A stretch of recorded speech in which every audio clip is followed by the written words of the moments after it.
Good afternoon, everyone. We hot? No, we're not. Good afternoon, everyone. This is DOTS. Hopefully that's what you're here for. My name is Roman Daniliu, and I'm here with my co-chair, Tobias Gunrum. and we'd like to get started. So getting handed out right now is the blue sheets. You've likely seen this a number of times since this is Thursday of the week, but the note well has been updated. Thanks, we already have Jabber, Scribe, and a note taker, and again, the blue sheets are going around. We have a fairly full agenda, but we have a buffer in all the areas to have the conversations, to include the drafts and the hackathon experience. We have an agenda split between the use cases, requirements, and architecture, and then a collection of various protocol drafts. Before moving forward, would anyone like to bash this agenda? Okay, I take that as a no. Moving forward. No, there's one more slide. Oh. So just to give everyone a status, since we last got together in Chicago, on your left there, you should see that all the various drafts we have been updated due to the hard work of your author and editor team. And you're going to be hearing from most of them today. We had a virtual interim meeting that checkpointed us halfway between Chicago and now in June, which laid out where we needed to head. And then there were two individual design team meetings on Tuesday and Wednesday to talk about specific draft areas. Specifically, the informational documents was on Tuesday, and then on Wednesday there was discussion about protocols. And I believe the various presentations will cover some of those specifics related to that. I just wanted to highlight where we stand in terms of kind of scheduling. We had been saying in Chicago and coming out of the interim that the vast majority of our informational documents would be completed in the summertime. We had aggressively said use case requirements in July, and then in September with the architecture document, the idea, of course, being to stagger them. And then we have very ambitiously had said to talk about the protocol documents by the end of this calendar year. I'd like to talk a little bit about that after we go through the individual presentations to see how closely we're still tracking against that schedule. Okay. So with that, that summarizes where we stand, and I'd like to hand it over to the first presentation, which is getting us right into the use cases. So Roland, you're up. Here you are. Can I have the master key on? Great, thank you. One moment. Okay, hi everyone. I'm Roland Dobbins with Arbor Networks, and so we just got 07 out about five hours ago. As you remember, at the interim meeting a little while back, we talked about 06. 06, we revamped a lot of the use cases. We actually added 9 new use cases, and unfortunately, due to a merge error on my part, we lost some of the revisions that had taken place between 4 and 5. So first of all, 07 fixes those inadvertent revisions, and thanks to Mohammed for pointing that out. There is a HomeNet use case that we need to get the sense of the working group on that.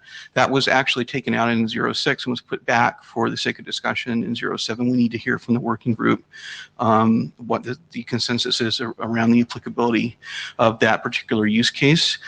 We added some additional context to the main sections for the inter and intra-domain use cases to add a little bit of flavor to talk about why there are some differences and why we believe that they actually should be separated out into 2 different broad categories. And we fixed some of the informative references.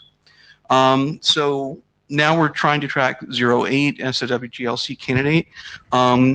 When we revamped the use cases, we put in a lot of good operational context, but not enough DOTS context. If you've been with us for a while, you take a look at like 00 and 01, we were very, very DOTS heavy in terms of talking about the messaging flow between DOTS clients and DOTS server. It was a little bit too much without enough context. And so we've added some good use cases in there, but we've gotten some good feedback from some of the contributors to the document that we've gone too light on the actual DOTS interactions. So we need to add those, a little bit more DOTS flavor to the actual use cases. It's just still some grammatical and terminological things that we need to take care of. We need to work on some of the orchestration section. It's good stuff, but again, just some of the phraseology and things of that nature. We need at least one additional intra-domain use case talking about suppression of east-west attacks within a transit provider. And of course, if folks have additional ideas for other use cases that you believe belong either in the in the inter or intra-domain sections, please feel free to share those on the list. And then based on the sense of the working group with regards to the HomeNet use case, then we'll need to make some edits based on that. That's all I had in the presentation. I have a question. A couple of days ago, Andrew Mortensen actually let off a discussion about the HomeNet use case on the list, and we've had a couple of people reply, but I don't really think we've received enough input from the working group on that particular use case. So we'd really be grateful if people could read that on the list, look at the use case, and then tell us, number one, do you think it's really applicable? And number two, if it is applicable, any suggestions that you have for streamlining it, we'd be grateful to hear those. So thank you very much. Technically, I believe we have 5 to 10 minutes for discussion if you have questions about the use case draft. We, as the co-chairs, appreciate that the latest revision was very, very recently. So we're not demanding that you have read it overnight. If you have, feel free to speak out. If you have comments, please feel free to say so now. Specifically also, if you want to reiterate your feedback about the HomeNet use case, yeah, so the floor is yours for questions or feedback. Fleming Andreas. With respect to the HomeNet use case, what is your concern about that use case? Because it's not sufficiently different from several aspects of several of the other use cases that are already in there. Reading the write-up of it, there's nothing that seems to be very unique about it. And it's very rather verbose for being non-unique. Okay, so it's not the scenario that you feel does not apply. It's just the way it's written right now. Is that correct? No, again, I think the scenario is duplicative. If you take a look at the broadband access use case, if you take a look at the very first use case, which is a endpoint network with a single upstream transit provider, there doesn't appear to be a lot of difference, at least as far as I can tell, between those. Okay, but again, just to clarify, the scenario itself, you don't view that as out of scope. You just don't think the way it's described right now sufficiently separates it from what else is in there. That is my individual opinion, yes. Okay. All right, thank you. Hi there, Artem Gavrichenko from Curator Labs. I have a few suggestions. First of the three to name it. First of them, speaking about the use case with MSSP requesting assistance from other MSSPs, I believe it's important to review the work that's done by another work group, especially CDNI, because though DDoS, MSSP, and the content delivery network are pretty much should be designed not in the same way, though some of the use cases may apply here. The second suggestion is as follows. There's the 3.2.1 paragraph about the suppression of outbound DDoS traffic originating from consumer broadband access network. In terms of outbound traffic, it's important to think about it because from the point of the side which originates an attack, actually the denial of service attack does not it doesn't differ a lot from an attack of another kind, so like I don't know, SQL injection and things of that sort. Thus, yeah, I have to disagree with that, but keep going. Yeah.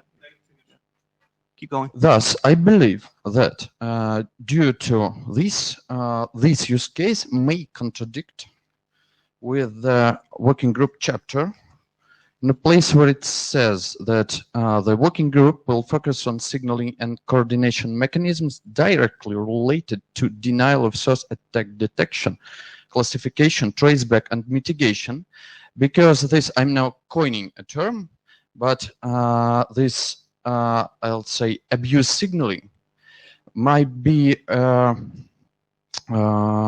thing in itself, which will require maybe another working group for that. Are those your comments?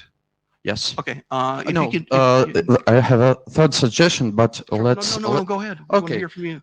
It's just a technical one, because there's some inconvenience caused by there's a GitHub page for use cases which doesn't get any update currently. The version which is on Data Tracker is 7 from July 20th, and the version which is on GitHub is 5 from May the 4th, which also raises a question of what it all has to do with Star Wars. Okay. May the 4th. Sorry, that's a silly joke. Yeah, Okay. well noted on getting GitHub updated. To your first comment, if you can give us some pointers on the list, specifically the SD&I stuff you'd like us to take a look at, that would be very, very helpful. With regards to the outbound DDoS issue, this is a completely distinct from other types of bad traffic emanating from broadband access network, in that it negatively affects the availability of the broadband operator and can have an extremely high impact. We've seen outages with literally millions of users. Hundreds of thousands is very common, that are the result of outbound DDoS attacks that are launched from a lot of different devices, computers, and so forth, that are part of botnets on broadband access networks. Broadband operators spend a lot of time dealing with this and suppressing outbound DDoS attacks in a number of different ways to help preserve the availability of their network for their subscribers. And pretty much right now, I mean, there's kind of a constellation of tools that are used by different broadband access providers, and it's kind of bespoke, you know, for each one. They have different mechanisms, and so the idea here was to illustrate the fact that number one, DOTS could in fact be used to signal for the mitigation action of suppressing the outbound DDoS attacks, so there would be a standards-based mechanism to do this, so all of the different broadband access operators don't have to roll their own, you know, custom way of doing this.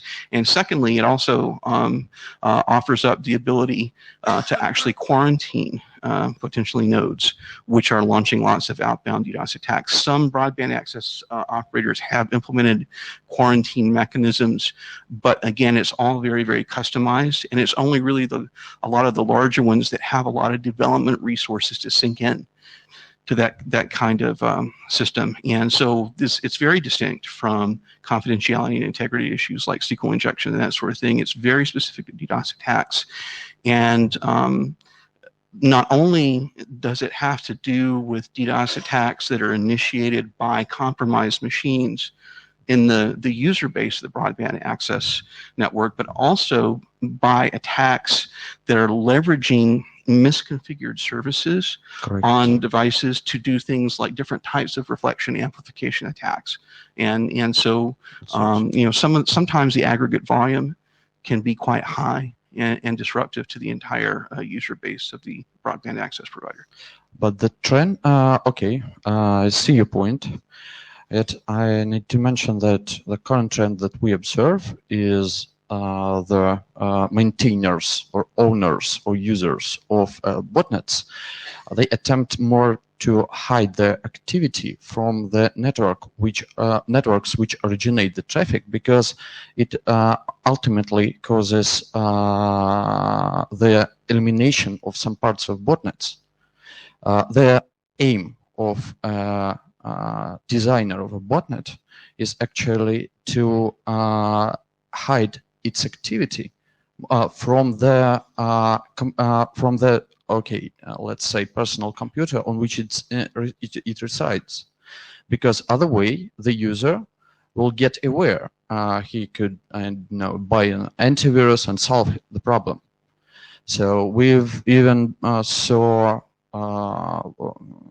Trojans and this kind of stuff actually hitting computers from other Trojans and viruses. So it's really changing now. I think we may continue the discussion in the mailing list if it's... Yeah, so again, I'm just speaking as an individual here involved in the operational community. That doesn't match what we see at all. We see the fact that the bad guys who are using botnets to launch DDoS attacks have so many different nodes that they don't care if many of them end up being remediated, because they have so many extra spare ones and it's easy to compromise new ones. Also, in terms of hiding DDoS traffic, that's not really easy to do. Very specifically, there is a scenario with the reflection amplification attacks where typically the initiator of the attack is, most of the time we see them actually being servers that are in internet data centers, either being their servers that belong to legitimate organizations, they've been cracked open and they're being abused, or they're so-called bulletproof hosters that cater to criminal elements. And those machines are capable of emitting spoof traffic, right?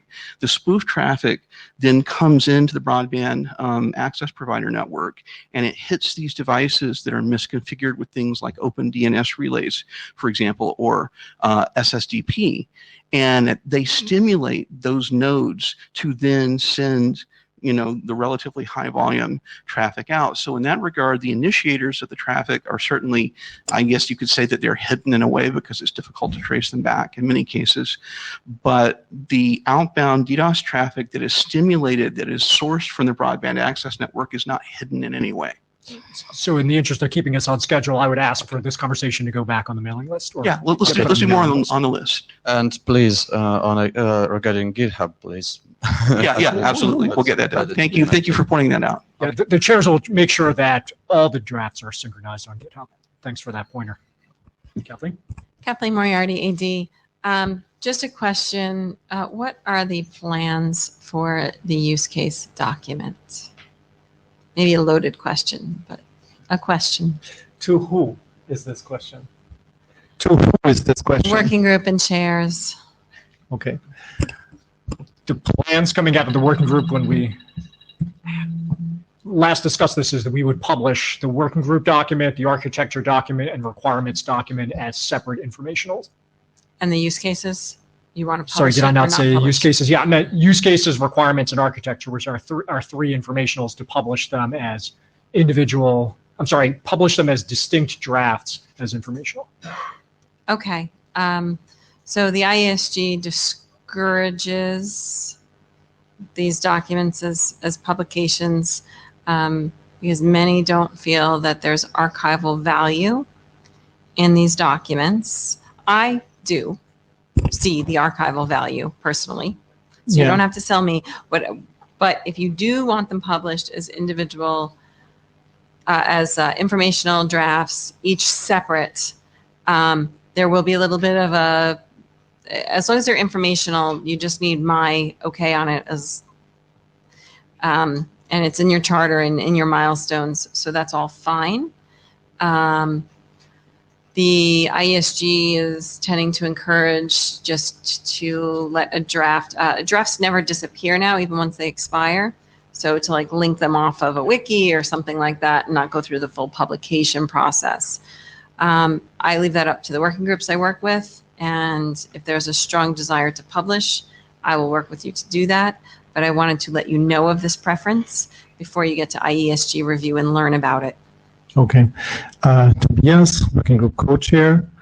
So I heard of this new preference. Kind of new. Kind of new. But The it point was is there last year too. Yeah, And but the year before.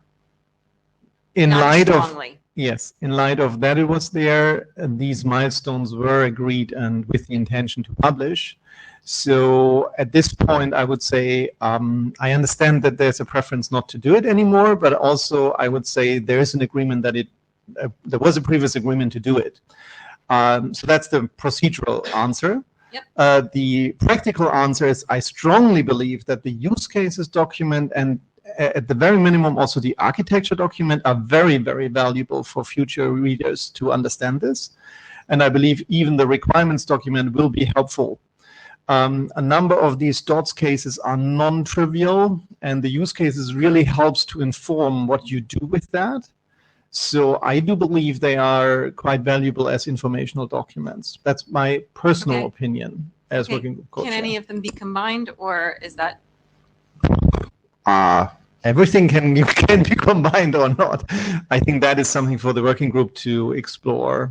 Okay. Now that we have heard of this minimization, I actually don't think it's really reasonable because Okay. combining it Fair enough. will still be the same volume of reading for the IESG. It will not change the amount. Okay. Yeah, it's just the So- number of documents then that get processed. Yeah. So But and the number of times you see, X number of stains on your documents. yeah. So what? I just wanted to raise all this so that We I got thank you. the current viewpoint, and I am an AD that does support these documents. So that's fine. I will support what you want. I just need to make sure that that's what the working group wants.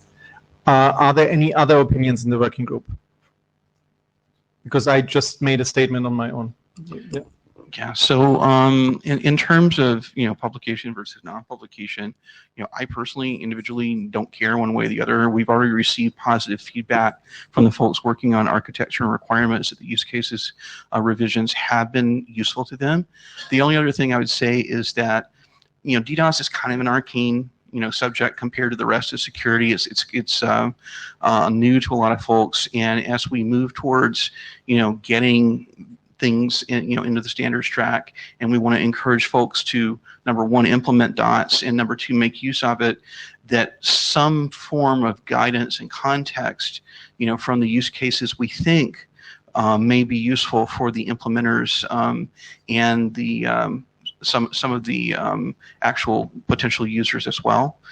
Whether or not that means that they should be published separately, whether it means they should be folded into another document, I don't have an answer to that. But it's important, I think, that the use cases are preserved in a published document that can be cited, to a vendor, for example. Okay, so Kathleen Moriarty again. To your point about the summary and how things tie together, what has been received very positively is overview documents. Okay.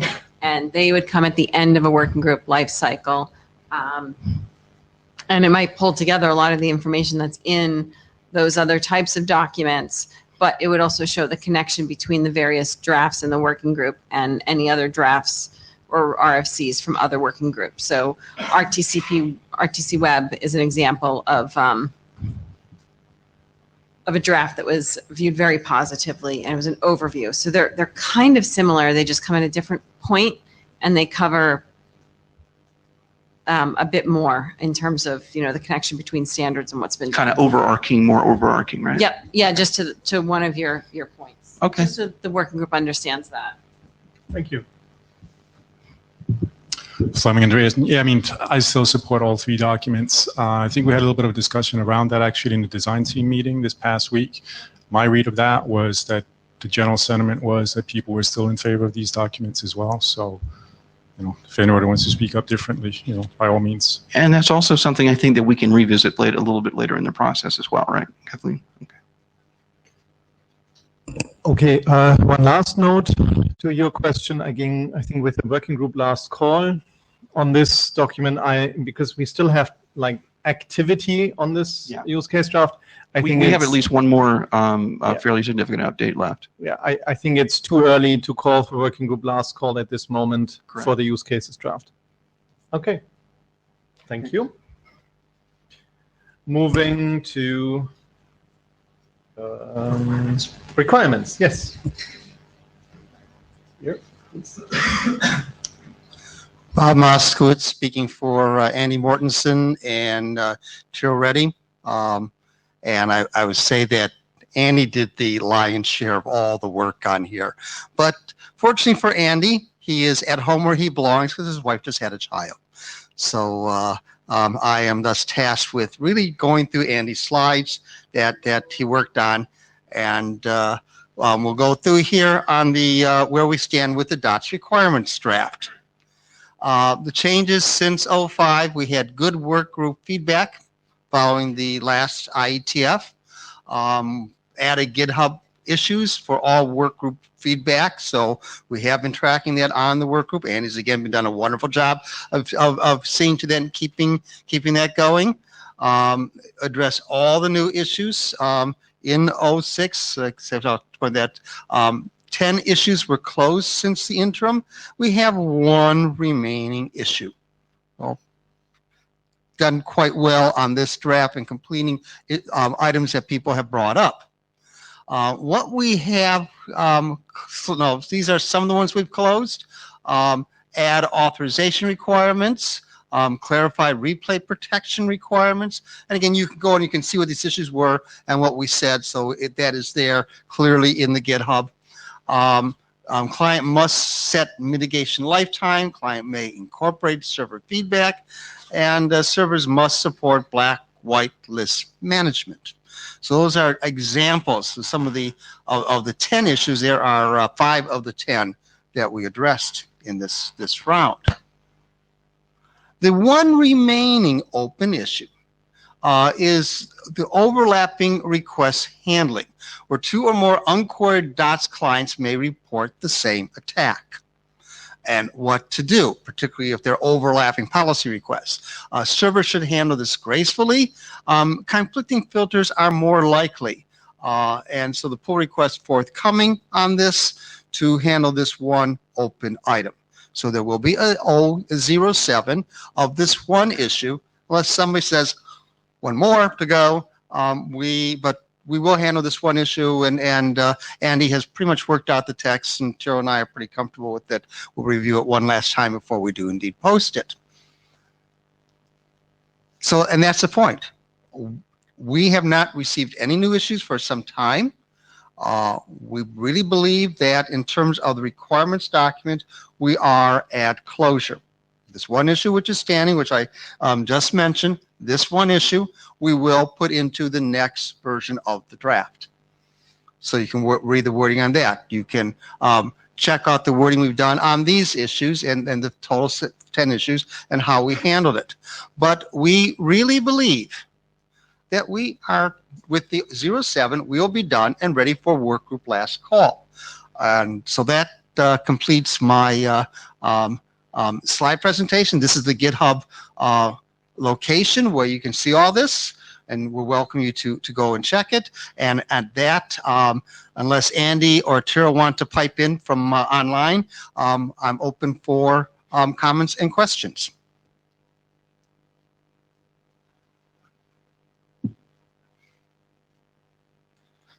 Thank you very much, Artem Gavrychenko. Once again, have a few suggestions as well.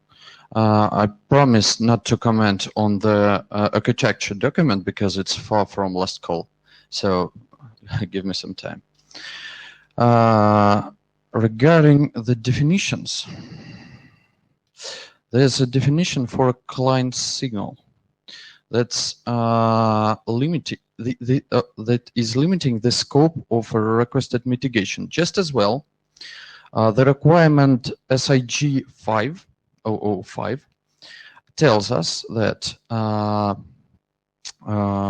the DOTS clients are responsible for specifying the types and scope of the mitigation.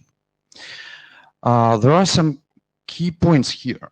First of all, the DOTS client is supposed to be some kind of mailbox or software daemon sitting in the victim's infrastructure. The whole document thinks and speaks of the DOTS client as a decision maker, but in case of attack that's actually consuming bandwidth and limiting the data that's seen at the victim side, it appears like DOTS client may not be a good decision maker because it doesn't have enough data. Next, the DOTS client is, once again, in some cases, it's believed to be some kind of security appliance. Well, yesterday, the TLS group figured out that most endpoints, like middle boxes, like what's going to be a DOTS client, are not built for full-scale packet capture, which actually is so. While the upstream transit operator running the DOTS server is by definition capable of doing this. I'm not even speaking about the perceived quality, and I mean quality of a lot of these middle boxes, some of them at least. But the issue is that the DOTS server actually could know about the attack, lots more about the kind of attack, the scope of the mitigation. And it's not that feasible to leave all the decision making towards the client. There are also issues with congestion in this case. And lastly, this is inconsistent with the characteristic requirement on the page 5, on the bottom of it, which tells us that the purpose of the whole document, excuse me, is to design an advisory protocol. Yet, we here see that, let me quote that, in case when this client requests to stop the mitigation, the server should stop it in like 300 of seconds. Imagine a scenario where we have a chain of DOTS client servers. The architecture document even features a concept of DOTS proxy, which is essentially a chaining. And when an agent sitting on the left client side requests to stop the mitigation, but the whole bandwidth of an attack is quite larger than its upstream could actually handle. So he just cannot stop the mitigation here in this case, because it will essentially bring the whole service down. I think that here we should once again re-examine what the DOTS server must when the DOTS server must treat the mitigation as terminated, and when it should do it. But it's possible not to do that. In the interest of time, I want to point out two things. We need to be brief with the responses, and two, I would point out that Andrew's in the queue. So, do you want Andrew? And yes, let's Andrew answer this, because when he wrote much of that text, and I will say that this is an advisory message before I turn over to Andrew. And though the client says, I see this attack, as we said in many sessions, many times the server says, you see this attack, but the attack is really something else. We recognize that many times what the client sees as attack may really not be what the attack is, that the server having the broader view can see something much different. And so even where the client says, I'm no longer being attacked, but the server may say, yeah, you're not, but everybody around you still is. So those sorts of things. So I'll turn it over to Andrew and let him go. And before Andrew starts, I'm cutting the line, so the three that are in line, that's it. Okay, well, to the point that can everybody hear me, first of all? Make sure. We can hear you, Andrew. Great. So to the point that the server must cease the mitigation, I believe there's text in there as well that says the server may, is no longer, the server can continue to do it, can continue mitigation, but the client is no longer responsible for that mitigation. So if there are service agreements, if there are other sorts of business relationships between the client and server, at that point the client's responsibility is done.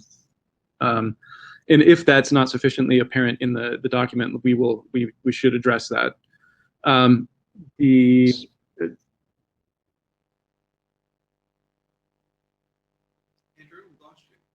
just said Sam. Thanks for that. Sorry, can you hear me again? Yeah. Yeah. All right. So I don't know if that is sufficient, if making that clear will be sufficient for you, but if it's not, we can continue this here on the mailing list. It does sound like you want to see an issue in the GitHub tracker. Yes, it's for now. It seems unclear. I think we'll need to get back to it in the mailing list. Yeah, thanks. One suggestion: would we want to use a mailing list for that or GitHub issues? You can bring it up on the mailing list, and maybe it's that how you're reading, so that may clarify what the issue is.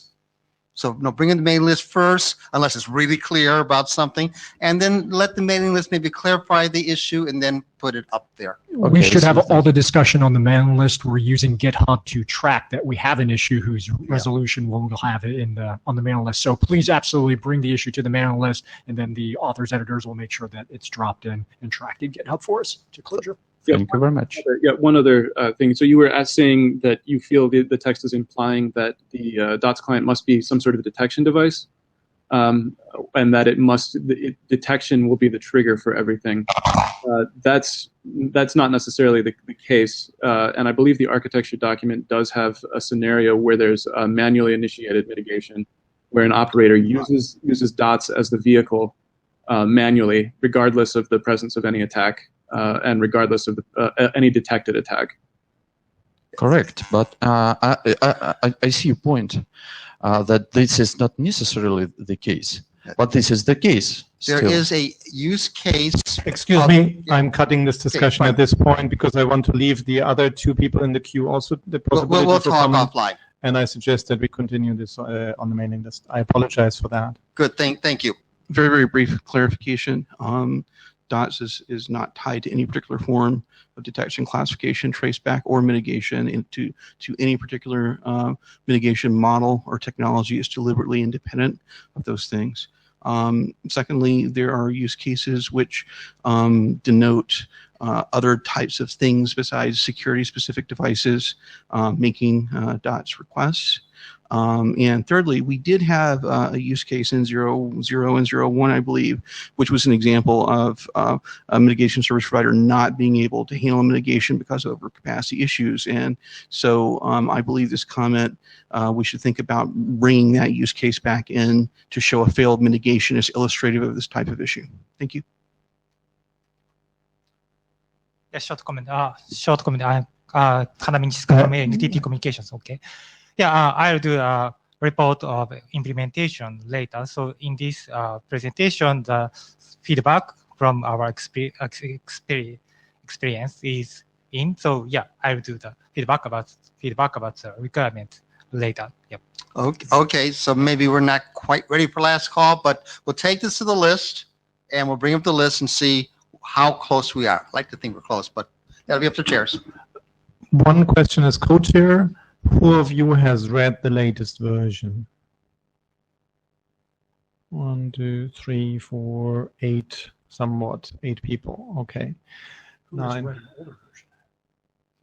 Okay, and now you can raise your hands if you also have read some of the older versions, but I guess that's, yeah, okay, that's quite a number. Good. I think we need to move, like, how can we determine working dust call? Why don't we read the draft? Okay, so maybe we wait for the next version and then push that. What's your timeline for that? Andrew, pretty quickly getting, here he comes. I'm a slow ghost.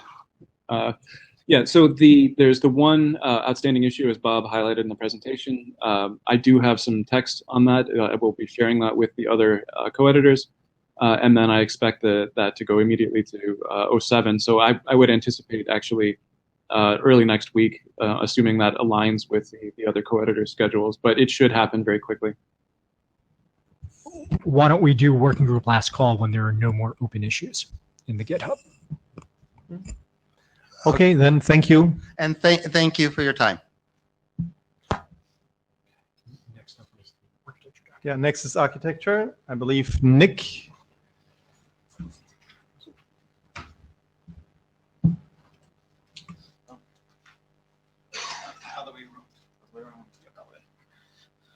Hi, I'm Nick Teague. Andrew put some slides together again, so I'm using props. So for the architecture draft, we had 2 revisions since the last IETF. We've incorporated all the working group feedback. Issue tracking is on GitHub. There are currently no issues. If anybody wants to put issues, feel free. We're awaiting additional multi-homing discussion that was spawned from the discussions we had last time that Med and Tiru have put a draft together from which I think Med is presenting shortly. The changes since the 03 was to emphasize reduced client control in recursive signaling caveats. So that was the client control over network path of mitigated traffic may be reduced. Define dot sessions. We had previously kind of like been having lots of discussions around the word sessions, so we tried to clarify that a bit better. And went from signal sessions to dot sessions. Which is somewhat, so we tried to define it as an established bilateral exchange of data between DOTS client and server, so similar to SIP. Did I miss something? And we closed issues 14 and 15 respectively. Remaining work, which is incorporate any changes resulting from additional use cases and multi-homing discussion. Obviously, there's been some discussion around the HomeNet stuff. We'll see if that brings anything up, and also if anything pops up from the multi-homing discussion. Adjustments resulting from implementer feedback. Kaname's I'm going to be presenting shortly, and he's got some very important and also good comments to come out of that. And then we're also going to meet for a comprehensive review, because just a top down through the whole thing, because it's been a while since I think we've tackled it from a kind of top down view. We've been like doing itty bits as we go along. And that's it. Any questions, comments, complaints? Roland Dobbins, Arbor Networks. Yep. I think a lot of people in the working group know that we've been working on use cases and then the requirements kind of in parallel with one another and informing one another bilaterally, so to speak. And we do have one more rev of use cases that's going to come out. We have one, maybe 2 now, additional use cases, and then there's the HomeNet issue that needs to be decided, but we do not anticipate any new requirements that have not already been anticipated and discussed in these documents will arise from that last revision. Okay, cool. Thank you. That was easy. Okay, any other comments? Okay, then we save some time, catch up. Okay, thank you. Moving to a second architecture discussion about multi-homing. And for context setting, as we got together at the interim, we had mentioned that there were some things that we needed to talk about related to the architecture, and one of those was related to multi-homing. And coming out of that interim, T-Room actually said they would write something up to the mailing list to get the conversation started. But the origin of this draft is actually one better. They actually made a draft about some of their thinking. So thank you for getting the conversation started in this formal way. Yeah, we can. Yeah, so this is the background for having this draft written and presented in this meeting. So just a recall of the main objective that we want to have when we wrote this draft. The first one is to complete the DOTS architecture document with multi-homing specific aspects, because currently there are some text which is in the architecture document which is on the multi-homing, but is not sufficient. Most of the text is likely to focus on the single homed networks. And the other one is to identify what are the specifics to the multi-homing context, so that they will drive the behavior of the DOTS client and the DOTS gateways when it comes to sending mitigation requests or maintaining association with upstream DOTS servers. And the last objective we set for when we wrote this document is to sketch some guidelines for all the entities which are involved in the multi-homing in the context. For instance, which DOTS server will select when you replace your request? Should you? And also, there is another problem whether the use of the unicast address is useful or it is harmless in some contexts, and especially in the context of the multi-homing. So why this document is needed? So the first one is that if you have a list of DOTS server that you are configuring to your DOTS client or your DOTS gateway, if you just select one of them in an arbitrary manner, it may happen that the request that you are sending to that server want to be handled by the server because the server does not own that resource. If you are asking, for instance, to black hole a given IP prefix, but if that server is not located in the upstream network, which is routing packets with that IP prefix, it can do nothing for you. So it's useless won't help the DOTS client to mitigate in the context. The other aspect is that if you are just blindly and forking all the requests systematically to all the DOTS servers which are configured to a DOTS client or a DOTS gateway, it's something which is suboptimal because you are just overloading the upstream DOTS server. You are asking for an SOS alarm, but all this server may not be of help to you. And another problem is that if you have a list of DOTS servers, and if you go sequentially to contact each of them, you are just increasing the delay to mitigate the request, so that it's suboptimal. So that's why there is a need to have some guidance somewhere in the architecture document or in a separate document to guide the DOTS client and the DOTS gateways on the way they will place the request and to maintain the association with upstream DOTS servers. So which methodology we have adopted for this when we read it? So we started from the effort that is documented by Roland, so that we just extracted the viable use cases from there, and we augmented these use cases with specificity of the multi-homing. For instance, whether we will have one or multiple upstream providers, whether we will use one single or multiple routers to interconnect with the upstream providers, or whether we are using the provider independent or provider assigned prefixes in this context. And once we have augmented all these use cases by specifics of the multi-homing, then we describe the recommended behavior for each of the use cases that we have identified so far. For instance, if we can use Unicast or not, if we can fork the request, or if we have to stop it in the DOTS client itself. So basically, this is just a summary of some example, at least the main trends of the use cases that we can cover when we are dealing with multi-homing.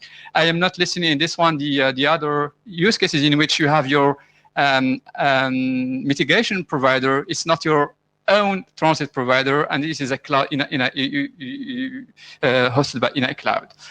Basically, you have three flavors there, which are three of them which are likely to encounter in an enterprise context, and the fourth one which is likely in the broadband context, in which you have a CPE which is connected to multiple domains. The first one typically a fixed access line, and the other one with a mobile PLMN. And the three others, this is typically the enterprise network in which you have a multi-homed. You may have multiple upstream providers if you want to play with to optimize your SLAs.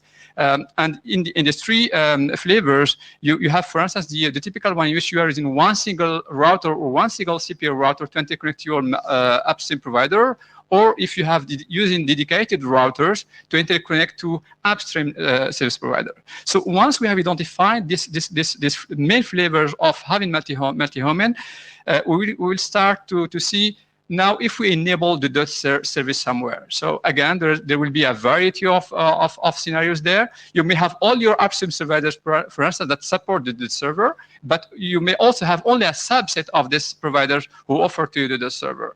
But whatever the scenario that will be experienced there's a constraint that is that some of the DOTS servers that will be available in these upstream providers may not be reachable through an arbitrary path. They will be reachable only from the router connected to the upstream provider who is offering to you the DOTS server. So there's a requirement there to associate the link from where you have learned your DOTS server, and so that for placing upstream subsequent request, you have to always select that path. Otherwise, you will have failures to contact the DOTS server.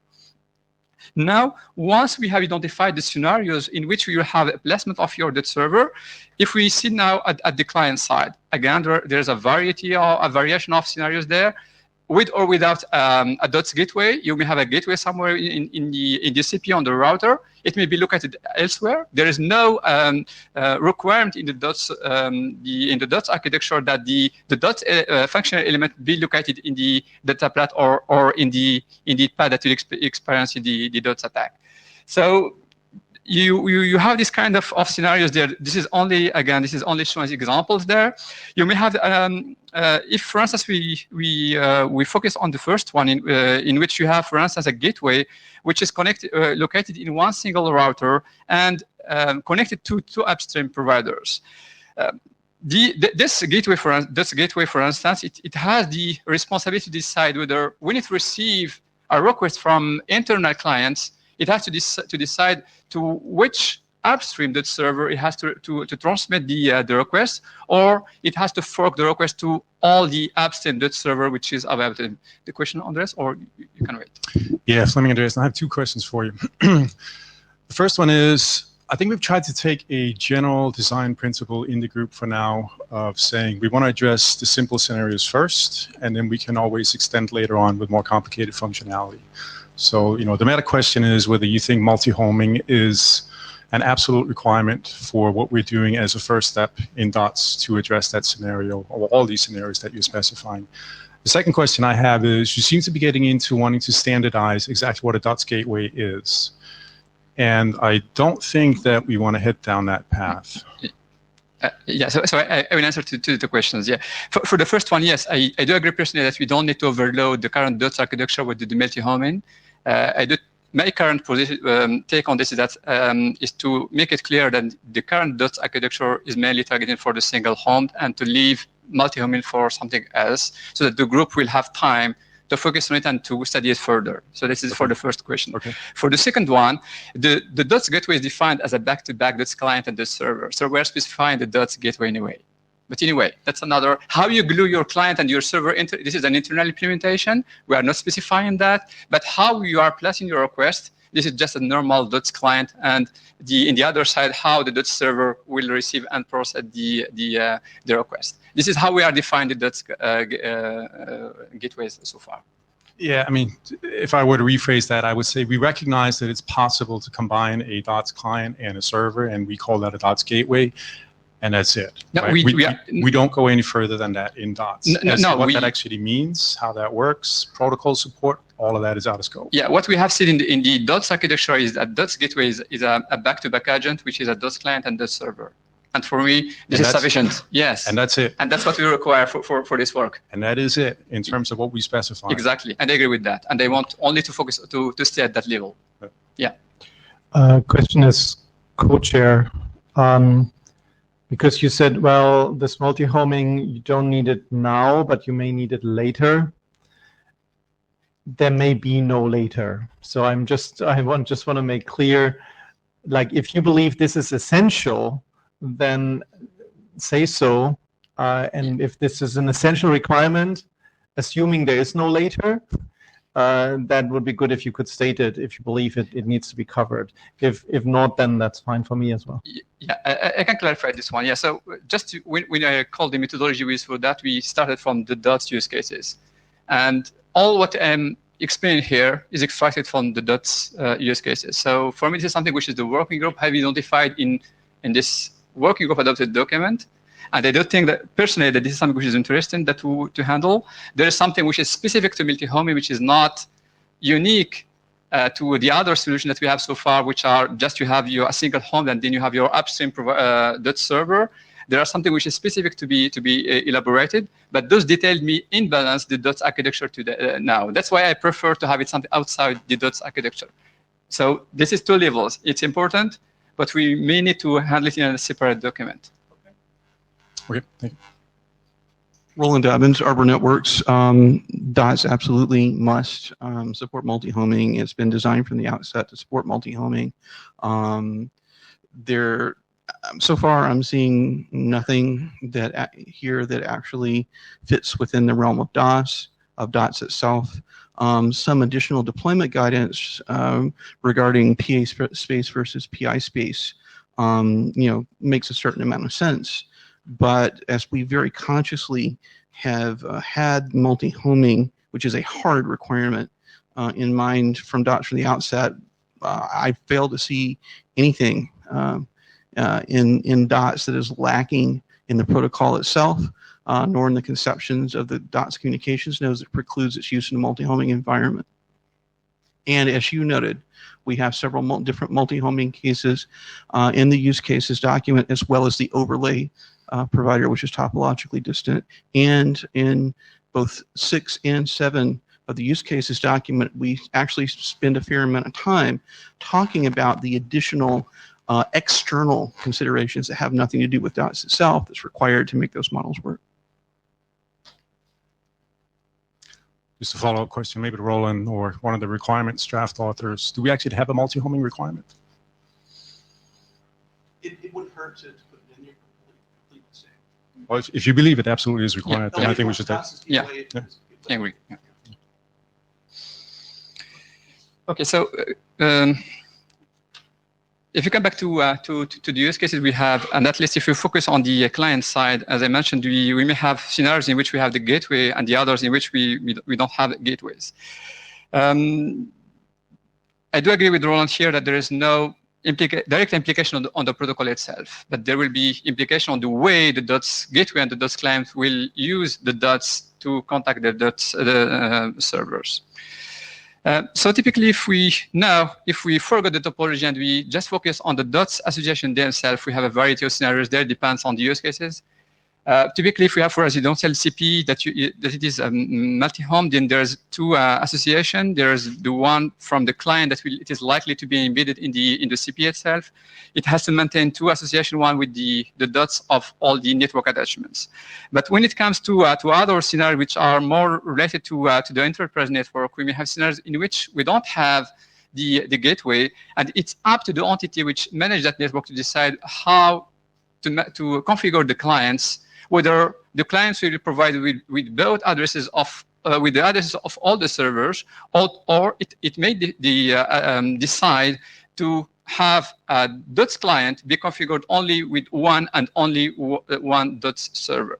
So it depends on each configuration that you have. You will have a set of implications there and recommendation in the way this DOTS clients will contact their upstream providers. And all these recommendations are elaborated in the draft. To give you an example, if we zoom on this one, and if you have you have our original CP that's embedded DOTS client, and if it happens that all your upstream providers are providing to you the DOTS server, the first implications there is that because we are configuring names for the DOTS server, if you want to resolve that name, you must use the DNS server which is provided by the exact upstream network provider. It's maybe obvious and so on, but this is the list of items that need to be handled.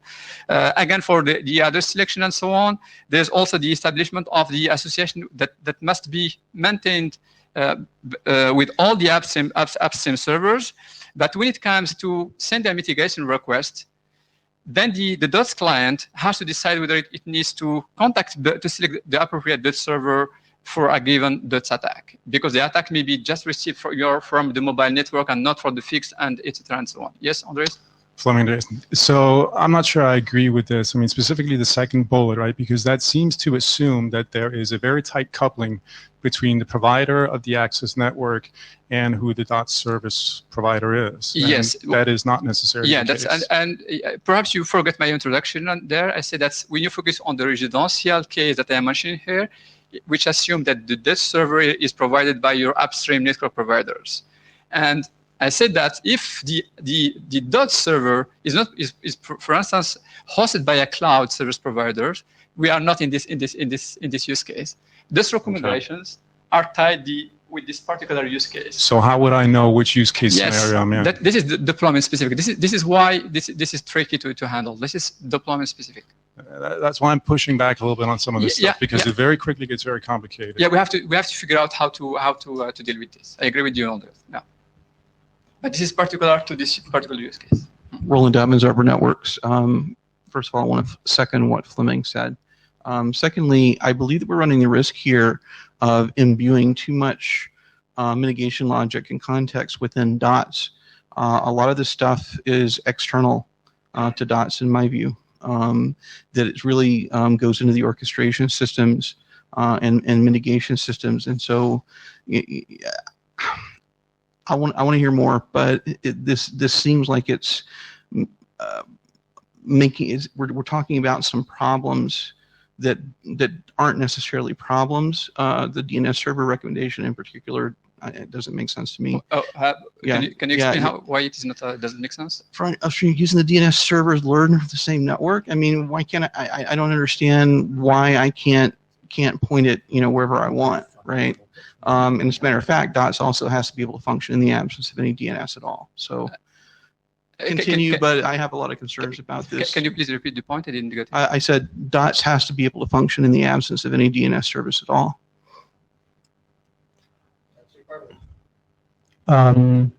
May I suggest that we let you continue and finish your slides, and then we maybe take 1 or 2 minutes to discuss on the summary?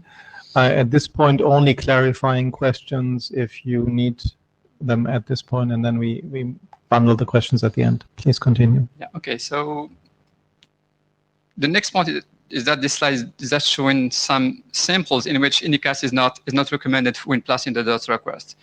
The first case, if you have the provider-independent addressing, if, for instance, the internet client is using Unicast to reach the gateway, and that means that that signal will be received by the gateway, which is according to the shortest path within that internet network.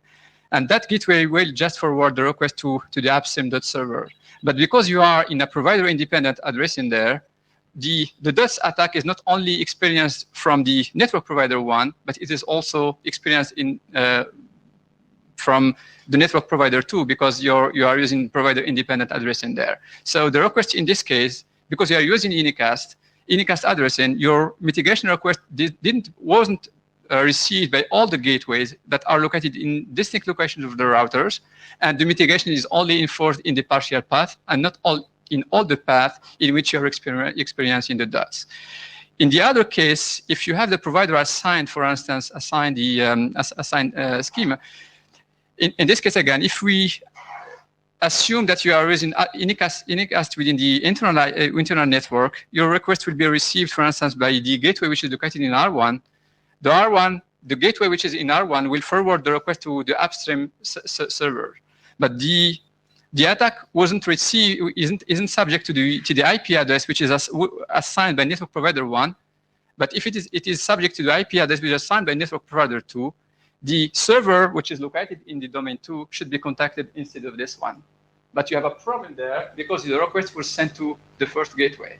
So in these two examples, this is just to illustrate which are the cases in which it is not recommended to use Unicast addresses when you are contacting your upstream .server, that it happens to be your .gateway. Yes, Roland. Yeah, I see you that you. No, we finish. Continue this. Okay. Yeah. So this is my last slide, and I prefer to focus on the questions last bullet. So I think we have about 2 or 3 minutes for questions, please. I have a question. Yeah. That's So decisions about whether or not to use Unicast addressing and the topological issues that you described in this slide. I mean, this is network engineering 101. Do we really need to get to that level of detail in our recommendations? If we do, that's okay. I mean, and I certainly see the need to it could help to put some operation, because we already have some guidance as to some of the things that are external to DOTS that operators need to do. So I can see be sure to consider your normal network engineering 101 routability, reachability types of issues. I'm not sure that we didn't really need a separate document for it. So I can see this recommendation being a recommendation.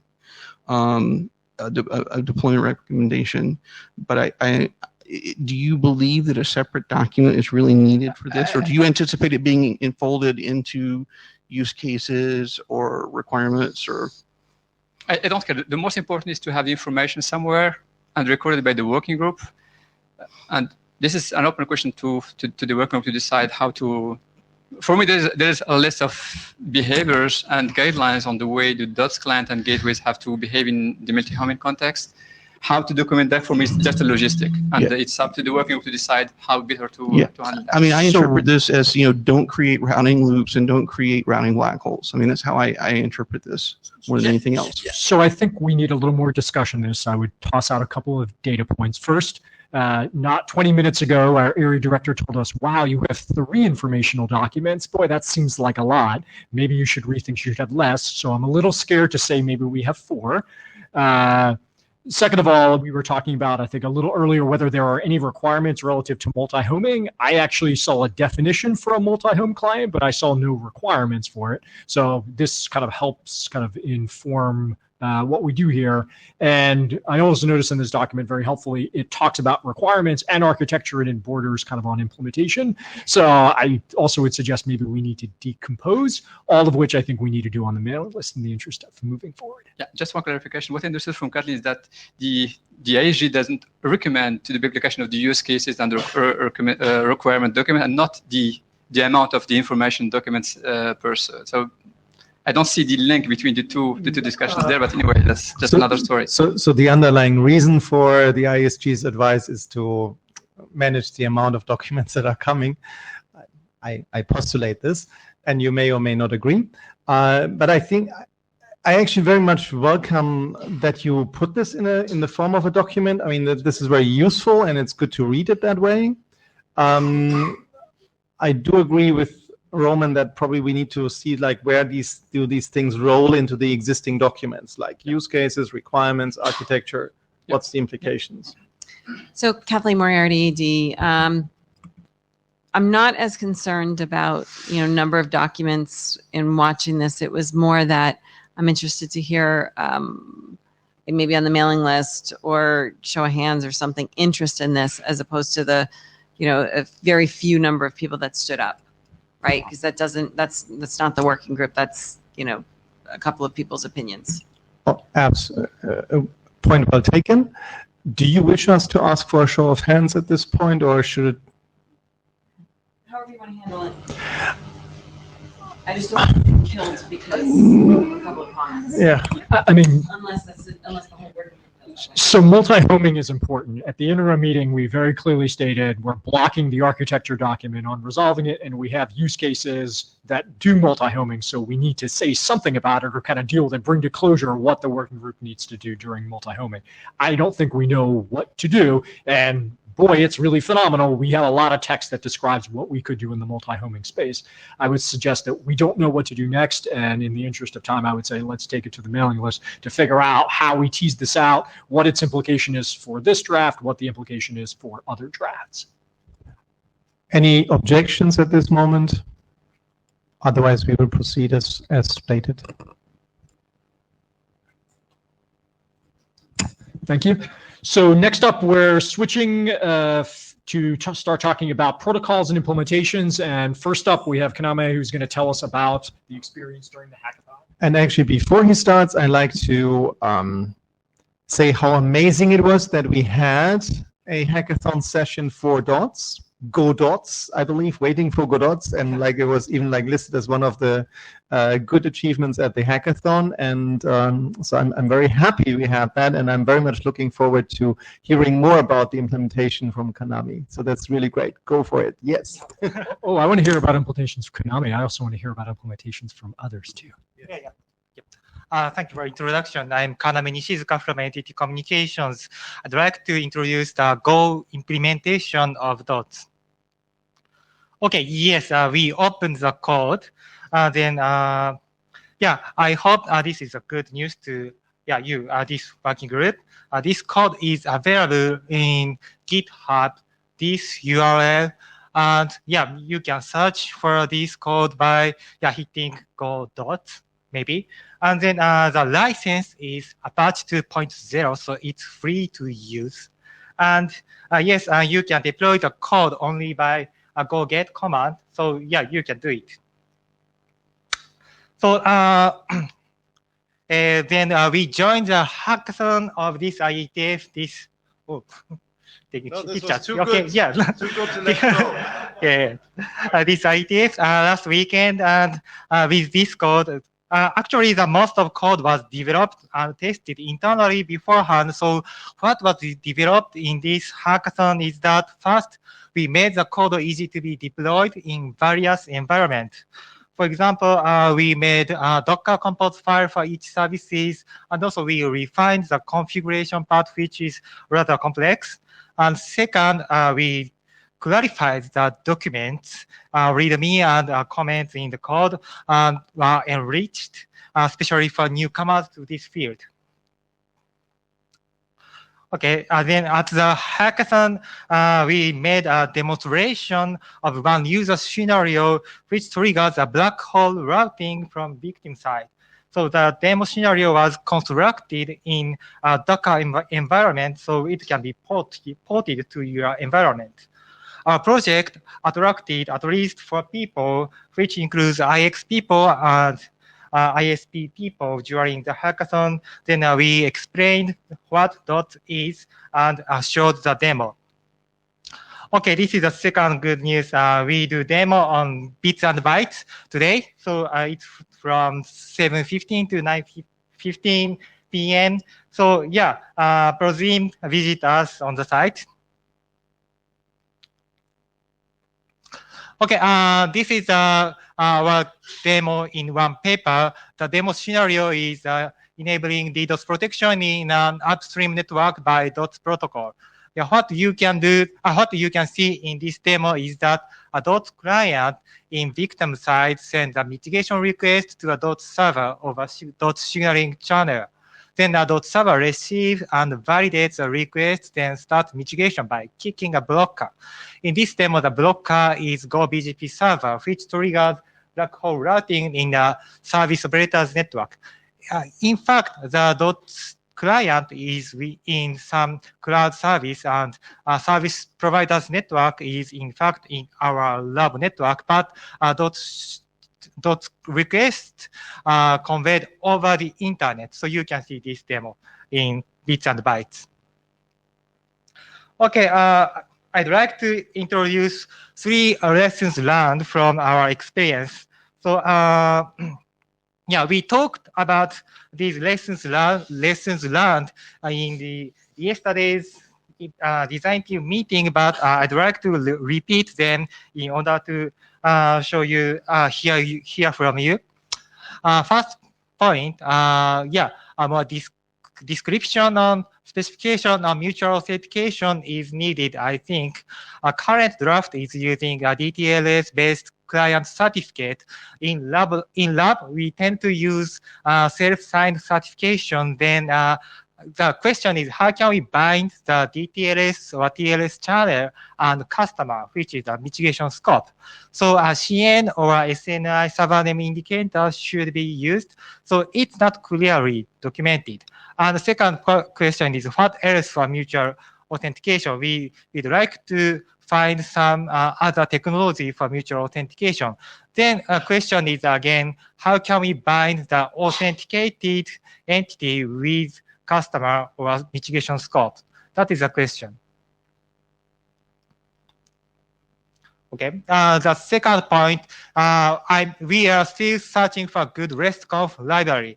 As an alternative, QAP DTLS, which is used in signal channel, can be used for data channel. So we took these strategies, but we want to implement it on RESTconf if we can. So if you have opinion about this strategy, or if you know good RESTconf library, please share to the working group. Okay, third point is about heartbeat mode.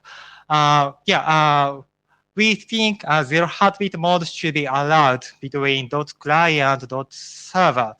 Yeah, as a starting point of implementation in lab, we used zero heartbeat mode, but also we realized that there are several use cases as discussed in the last IETF meeting. For example, residential CPE use cases and ad hoc DOTS client. So yeah, so must in requirement draft 603 should be relaxed. This is our proposal. Yep. Sorry, Fleming Andreas. Yeah, so I know the question about open source RESTconf came up in the design team meeting as well. So I asked around, and what I have learned since then apparently is that Open Daylight actually has a RESTconf module in it. It's not clear how easy it is to take that out, but there is some code there at least. That was the only thing that I learned about. Yeah. I don't know if you were familiar with that one already. Roland Dobbins, Arbor Networks. From an operational perspective, I would support relaxing the heartbeat requirement to should. Yep. Thank you. Good. Artyom Gavrichenko, once again, Curator Labs. Regarding the relaxing of the must here, I had better consider it once again, because the lack of heartbeat in a possibly congested network path due to, denial of service attack can itself indicate the necessity of mitigation taking place. So I think we should not we should reconsider this, but don't agree on relaxing this easily. Okay, Dave Dawson in the yesterday meeting gave me good advice. We must, how about this? We must implement the heartbeat, but we can use zero heartbeat mode. Sorry. Oh, sorry. Dave Dawson's suggestion is that we must implement the heartbeat, but we can use zero heartbeat mode if we want. Okay, see, thank you. Yep. Hi, Nick Teague. So, Nick, Andrew was in the queue first, if I can let him jump in. Typical, Andrew. Yes, pearls before swine. How's the bit? Yeah. So to very quickly to Fleming's point about Open Daylight, yes, Open Daylight does implement RESTconf, and I've used it successfully in the past. I guess the question I have is whether that is sufficient for interrupt, because that would be a single implementation for the server side. The client side, I think, is not a particular issue, but I'll let Kanani speak to that.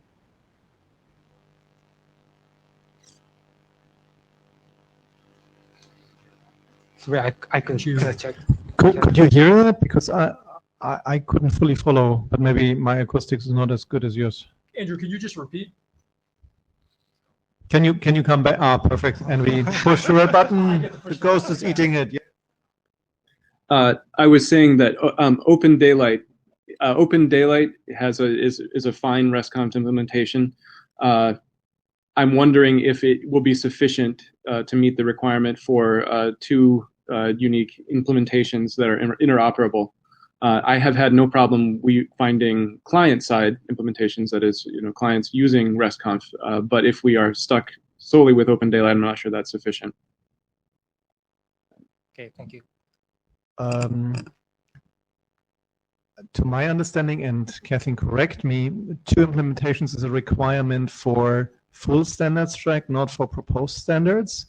So that means we are okay. Of course, it's always good to have more, but from a status perspective, we are fine. Thank you. Nick Teague. No, I just wanted to echo some of the discussion on the zero heartbeat idea. It's not so much that we should, I agree that we should have a must implement the heartbeat and then have an option to turn it off for certain scenarios where it is understood that turning it off poses a certain risk or poses a certain change in the way that we deal with the logic. There are arguments for ad hoc communications which don't require the constant backwards and forwards of a heartbeat, such as certain MSPs talking to each other, or in subscriber networks where you maybe have 3 million, who knows. So I think there is it was just to echo support for that. And to keep us moving, I'm cutting the line after Fleming. Thank you. Roland Dobbins, Arbor Networks. I just wanted to clarify my previous remarks, exactly what Nick said. That's what I meant by that. Yep, good. Thank you. Fleming Andreas. Yes. So on the whole heartbeat thing, I mean, I have enormously mixed feelings about the heartbeat.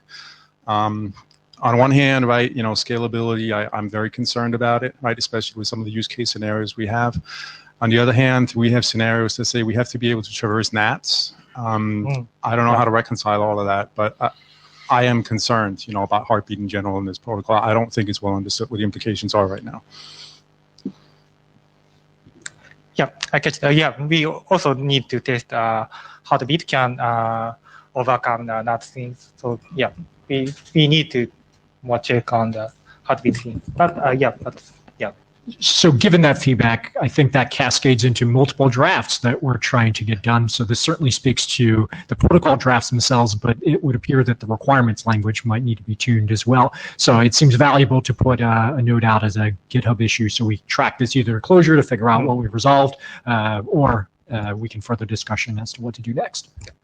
Roland, you're jumping up here. I was just going to say we need to have more discussion about zero heartbeat configuration scenarios. And if the sense the working group does end up that we believe that that's valuable, then we need to actually put a use case in to illustrate it. Okay. So it cascades into more documents. No more documents. Okay. Yep. About IANA consideration. Yeah, we think that we need assignment for default port number. 4646, which represents dot for signal channel, which is inspired from draft Mortensen dots over UDP, is used in our implementation, and we used 4647 for data channel, but exactly we need some IANA assignment when our protocol is standardized. And here implementation specific problems is written like this. First point is traffic data collection. Traffic information should be returned from dot servers, like incoming traffic, block traffic, pass traffic. But we noticed that we need additional software components to collect those data from network equipment or mitigation boxes, but it is very implementation specific, so we cannot make any assumption beforehand, but it is required. So this is difficult problem to implementers. The second point is partially valid request. One mitigation request can contain multiple scopes. But when a mitigation request, we include valid scope and invalid scope at the same time. What is appropriate behavior? So reject all or pass valid requests only. So it could break some interoperability with other implementations. So second point is this is the second point of our implementation specific problems. Roland Evans, Arbor Networks, traffic data collection and export of statistics. My view is that they're outside the scope of this working group. As you say, it's very implementation specific. There's a lot more than PPS and BPS to be concerned about, right? There's all the different layer 7 stuff. And there are mechanisms like IPFix and other things that can be used to return this information to a requesting DOTS entity outside the scope of DOTS. We're basically now turning ourselves into a network telemetry system if we go down this path. So I would recommend that we think very, very carefully before we do this.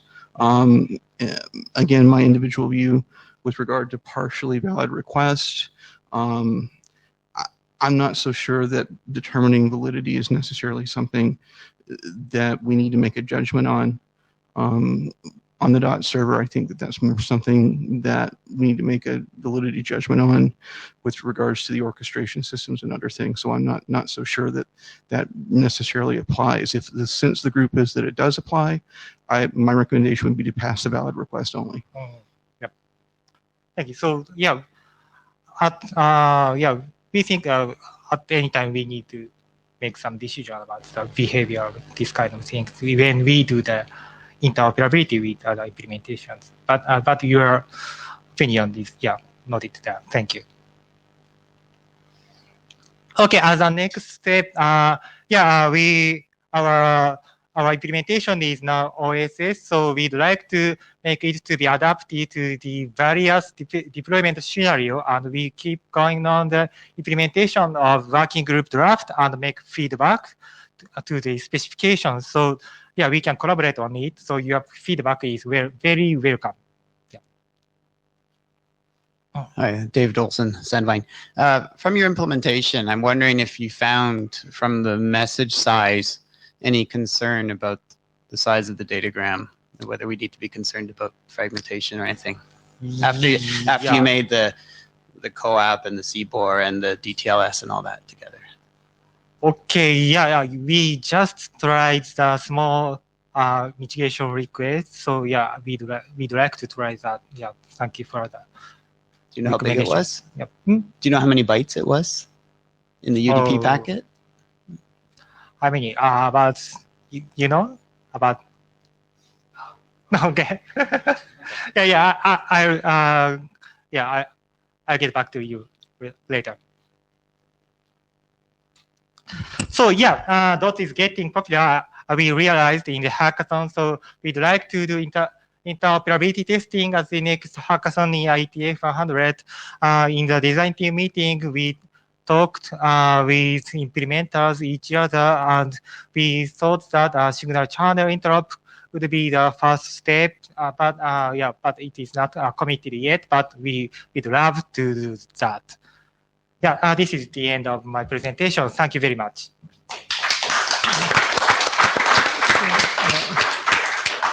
Yes, this is really cool. And as you said, it would be nice to do some interoperability and maybe more hacking at Singapore 100. Who would be interested? Because like interoperability, it's always nice to have more than one. So who is interested in doing that? No commitment at this point. I'm just asking for interest. Any show of hands? Any shyness? Yeah, so there we have 1, 2 at the back. 3, okay. Do you want to state your name and company for the record, or rather not? Just show of hands. So to leave the bar of commitment less. Okay, I see you, I know you, so that's fine. So that's at least 3 different companies if I counted this. All right, I'm staring very hard at some other vendors. Oh, Andrew, yeah. My hand is raised. Oh. Okay, cool. So that gives us 4 plus NTT, that's 5. That would be awesome. Yeah, so then please, if you have any questions or need any help in preparing for that, let the chairs know. We will do anything in our power to support that. So that's great. Okay, and thank you so much. I'm sorry? The AD as well. So she's smiling. So this is, yeah. So thank you very much for Kanami for making this first great step forward. And I'll be looking forward to more in Singapore. Awesome. Yeah, thanks again. And one more thing I wanted to repeat about doing interop that came up in the design team meeting. If this puts someone that's on the fence to participate, your code does not need to be open source, and you are releasing no IPR by bringing your implementation. So if you are kind of wondering, does that imply kind of anything that I bring it in terms of kind of a note well or anything else? It does not. If you have an appliance or you want to bring your thing on a black box, you can absolutely do that. So next up, we have Nick, who's going to start talking about the DOTS signal and data channel. And because we're a little bit behind time, Nick, I'm cutting some time off. So I'm giving you a 20-minute block for both, given that they're I don't think I'll even need that, but thank you. That's what other presenters thought. Yeah, exactly. We'll see. Okay, so I'm here channeling Tiru. I'm going to do the DOTS and single channel drafts. These were adopted last time or shortly thereafter. So we've had we've dropped a couple of versions since the transition. So the first transition, the 00 was the adoption, and we're on 02 now. We've addressed all comments received from the working group for both drafts so far. Going on to the signal channel specifically, the mitigation request, we replaced the idea, the terminology of policy ID with mitigation ID. There was some confusion around the term policy and everything else that we wanted to kind of clear up. Session channels, the session configuration will also replace policy ID with session ID just to keep some uniformity in that. Aliases could be created either using the dots data channel or direct configuration. Direct configuration being somebody typing something on a command line somewhere or into a into a GUI or whatever it is. Previously, that had been kind of like, I think, referred to as direct connection. So it was just to kind of give it a bit more clarification on that one. The DOTS server derives the DOTS client identity using the algorithm discussed in section 7 of RFC 7589 on netconf to couple DOTS signal and data channel sessions. You can read that. Enjoy. There are some further discussions around that we had from Kaname's implementation regarding things like identity and also tying in the signal channel and the assets that were being communicated to the signal channel, well, the prefixes and so on, and aliases and everything, and tying those to the customer at the back end of that had already gone through the data channel. So there was some resplicing that needed to happen there, which obviously would be informed by what Kaname's been doing. So we can take that offline and have a look at it. The next updates. Dave Dolson actually put in an email this morning, I think, which we obviously haven't had a chance to really address yet. And there was a number of questions and comments in there which we will have to look at and address. So assume some of those are in addition to this if you have read that email.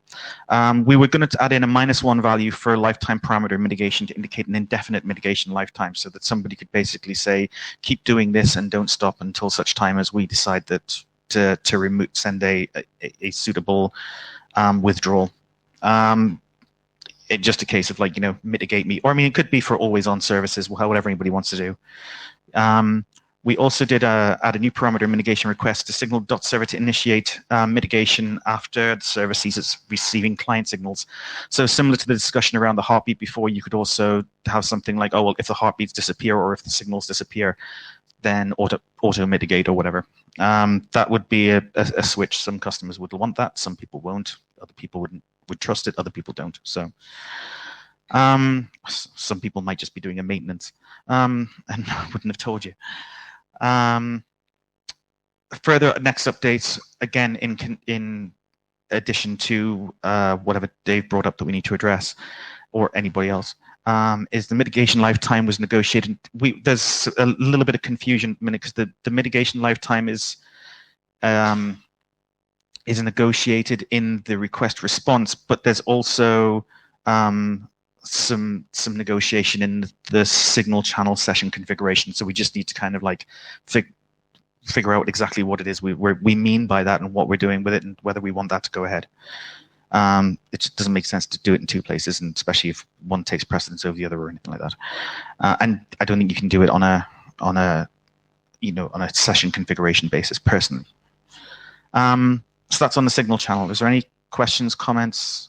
Anybody wants to do on that before I go into the data? Roland Dobbins, Arbor Networks. What was the logic behind the proposal or the thinking that it might make sense to do this, do the mitigation session limitation during the session negotiation? What's the logic behind that? I don't recall. Yeah. So I can't remember the discussion that it came up, but it was there, and obviously I think it's worth taking note as well. This is our first revision since we adopted this one, so there's probably some baggage there, and there's some changes and everything else that have occurred on a rolling basis that some things have been, there may be some overlap or things like that. So I wouldn't put too much. Okay. Yeah, I just want to point out for folks, something for folks to think about is that it's certainly a viable scenario where in a given DOTS client requests different mitigations at different times with different values, right? Yeah. Based on the specifics of a particular attack. So we want to make sure that we preserve, that kind of flexibility on the part of what the DOTS client wants to request. Yeah. No, I don't think it makes much sense to do it on a thing. I mean, you might want to set defaults or something, but I don't. Even then, that could be configured other ways. Fleming? Run. Fleming Andreas. This is just a general question, really, on both drafts. One of the things that we talked a lot about in the beginning, and that we have in the requirements as well, is the need for extensibility. Yeah. It's not so clear to me when I look at these drafts exactly how that's satisfied. I'm guessing that by use of RESTConf from the data channel, right, there is some underlying machinery that we're going to be taking advantage of. It might be helpful to just elaborate on that.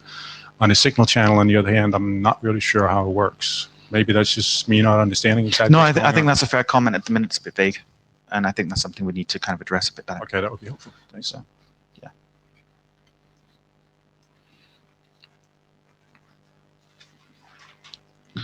So, data channel. So, we extended the ACL Yang model to handle fragments and support rate limiting action.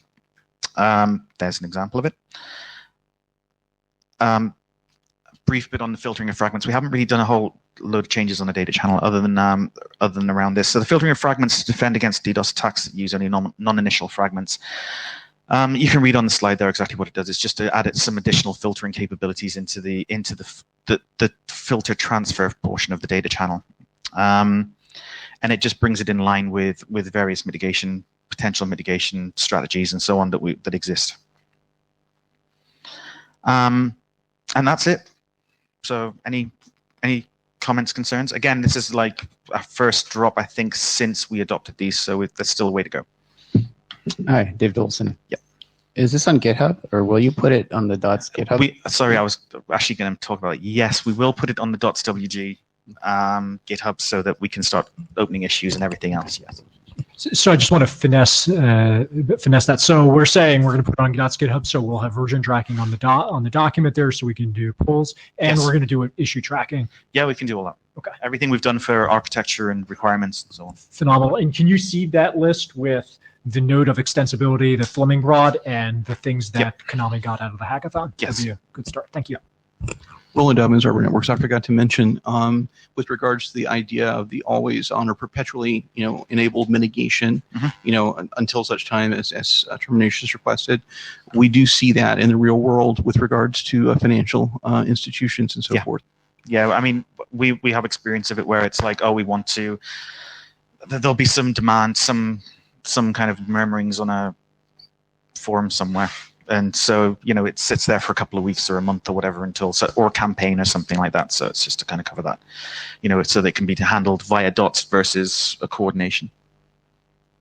Okay. Maybe a quick question is co-chair. Who has read the draft? Quick show of hands, just so we get a feeling about the state of review at this point. I mean, I know it's new. Oh, wow. Oh, wow. That's much more than I expected. 2, 3, 4, like 8, 9. Wow. Okay, that's that's a good set of review for an early part.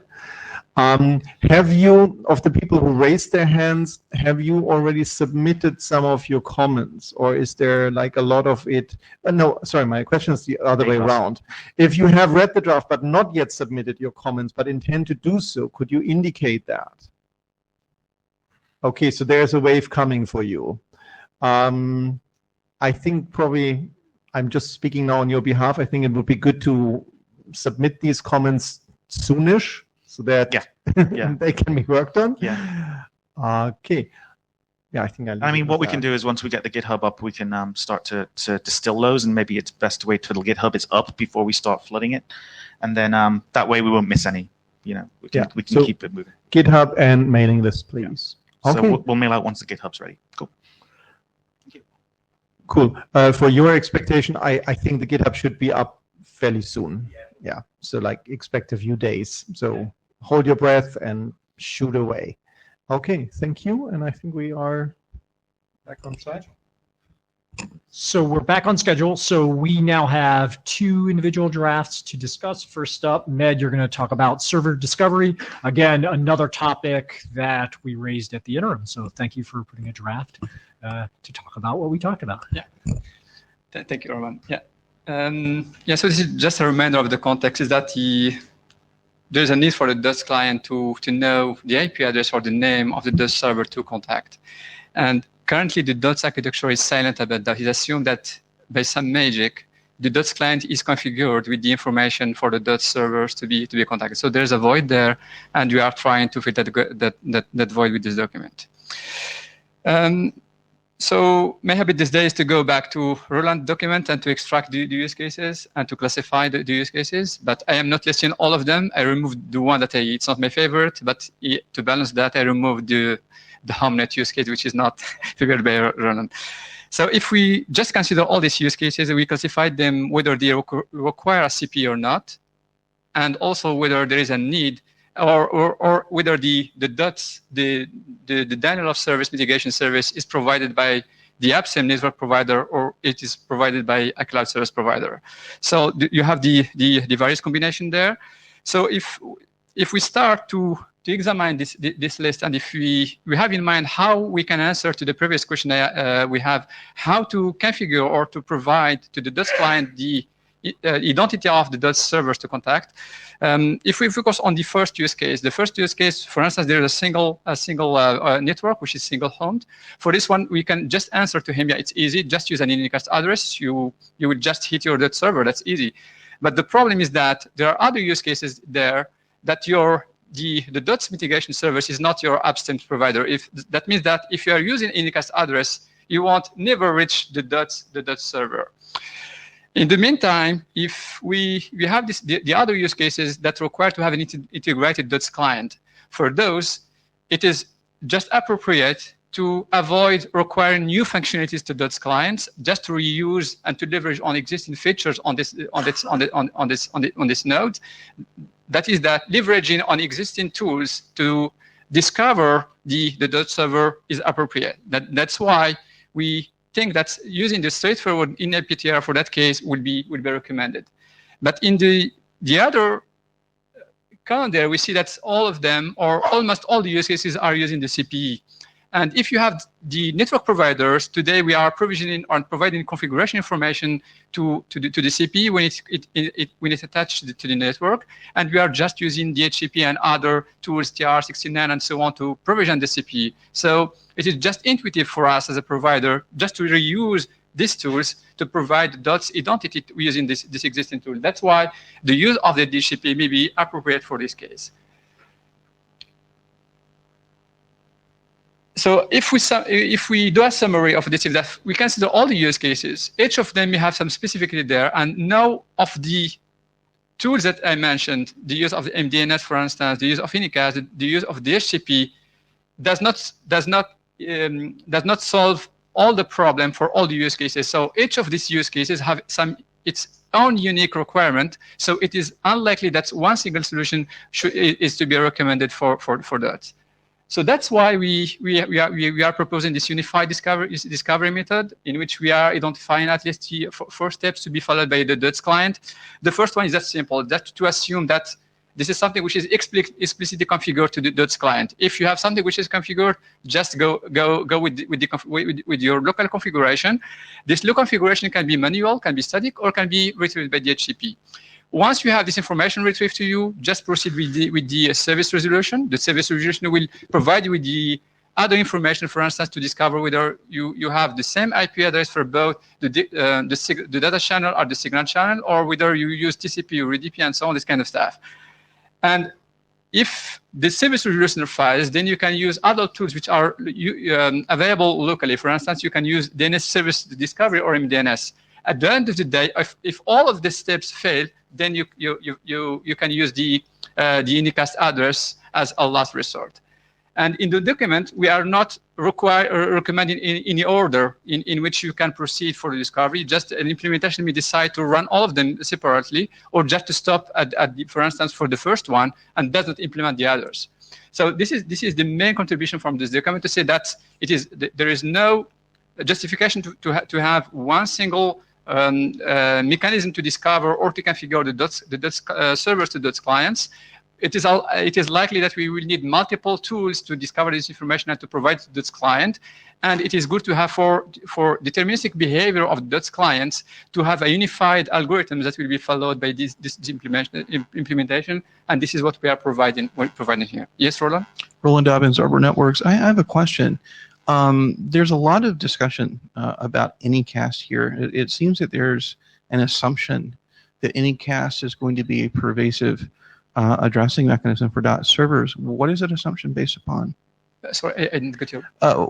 There seems to be an assumption that Anycast is going to be a pervasive or very common addressing mechanism for DOTS servers. Am I misunderstanding that? Because there's all this talk about Anycast. No, and it's only for the simple reason that if you read the DOTS architecture, there is Anycast vision. It is messaged there. Okay. So earlier, many meetings ago, we talked about the fact that initially, while DOTS is on its initial adoption curve, that number one explicit local configuration, whether that's manual or whether it's via some kind of provisioning system, is going to be, we anticipate that being the overwhelmingly pervasive way of configuring DOTS clients to tell them which servers to communicate with. Yeah, this is a good feedback to have. So I would break number one out so that we don't lump all those different things together, because these different mechanisms here. Actually, in the draft, they are separated into bullets. The one, the static one, and the other one, the dynamic one with the GP and so on. Yeah. Yeah. So I won't go into details how all these mechanisms, the specification of the GP option, the specification of all the other tools, which you can find more details in the draft. And this is my last slide, sorry, to have some discussion on the draft and how to proceed for the next step. Don't say sorry. Discussion is good. So comments. I see two people coming to the mic. Or one person. We have a minute, so shoot away. Please be brief. Okay, Kanami Nishizuka from NTT Communications. Previous slide, please. Okay. As an implementer, we'd like to keep the DOTS client simple. So we don't like to make it must to follow those all of implementations in order to make keep it simple. Yeah. Excuse me, I'm just cutting the line at Roland because we have to keep moving. We have one more other presentation here. So you could be brief. Yeah, I fully agree with you. And this is why the text there is clear. You may implement, there is no recommendation to implement all the steps there. Okay. But anyway, we can tweak the language to see how it will fit the requirements. But the intent is not to impose that you implement all the steps and all the mechanisms. That's at least the current state of the draft. That it's depending on discussion, we will update that to reflect it. Yeah. Okay. Yeah. So but I agree with your comment. Yeah. Maarten Aartsen, NCSCNL. So this may be out of ignorance because I'm pretty new to DOTS, but is there any mechanism foreseen for bootstrapping trust? Because otherwise, like doing automatic discovery and then doing out-of-band or manual configuration of trust seems a bit of a, well, then why wouldn't you configure it? Yeah, this is really a very good point, and we have touched on that in fact in the draft. That for the CP use case, what we are considering is that we are leveraging on existing practice we have, for instance, for SIP server services and so on, is that the trust is manufactured with the CPE. So you have this shipped when you have the device, which is manufactured by the provider. But if you are in another situation in which you cannot allow such practice, what we discuss in the security section of the document is that you can use the BRISCI, which is the ANIMA staff, to discover and to establish the trust automatically. But to do that, you need to start from the name of the server and then to run all the authentication afterwards. So we had both, which is discussed in the draft. And if you read it, you will find this kind of details there. But this is really a very good point. Does it need a second answer, Bob? We should look at NetComp's Zero Touch. We should all comment on it and say, does NetComp Zero Touch give us anything? That's it. Well, at Open Server Networks, there needs to be some good discussion with the architecture and requirements folks about all this. Yeah. Okay, thank you. We are still on track and moving, and thank you very much for this presentation. Very interesting. And the last presentation.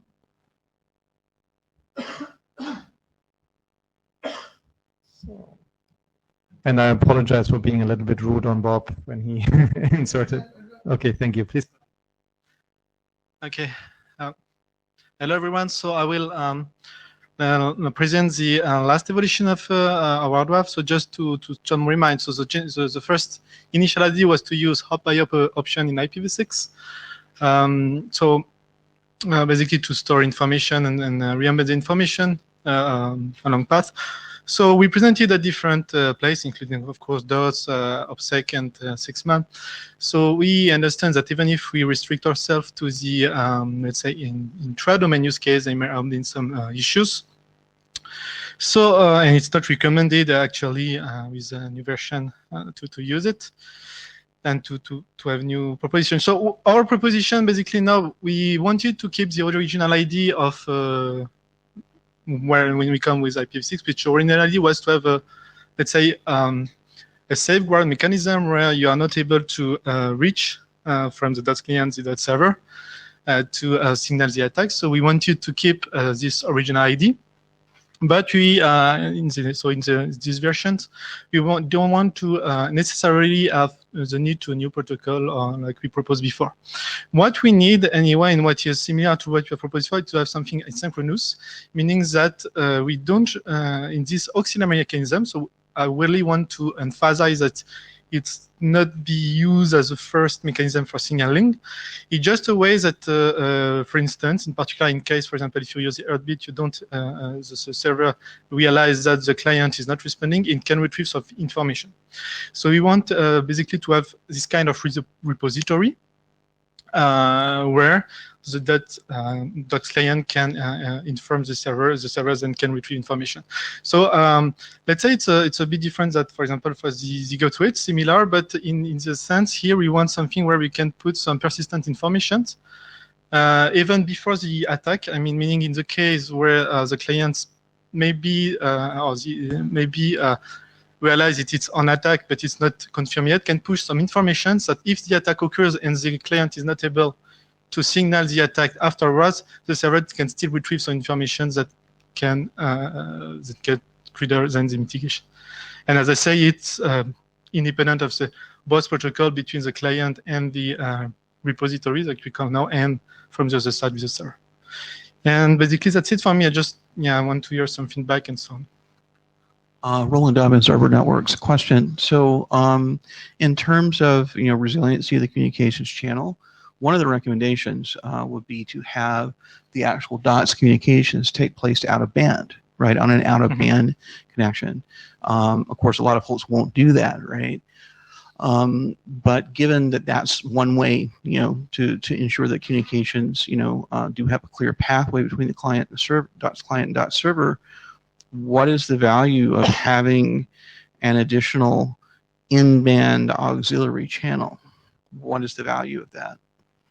I mean, the proposal here is more to have, maybe it's from an architectural point of view as well, to have something where you can, let's say, put information in the persistent way. I'm still not sure I follow, because again, if I want to ensure that the communications channel is available and clear, I establish a completely parallel out-of-band communications channel, right? Communications path, right, for DOTS as is being discussed today in the architecture draft. So why would I want to use this specific mechanism for an additional auxiliary signaling mechanism in the in-band path? I don't understand that. I mean, in the sense that in the case of the attack, the client may not be able even to send again the signaling information, but some information is already stored in the repository that the server can reach. So maybe the client basically now is the case of the client is completely isolated. The server can still retrieve some information. Okay, thank you.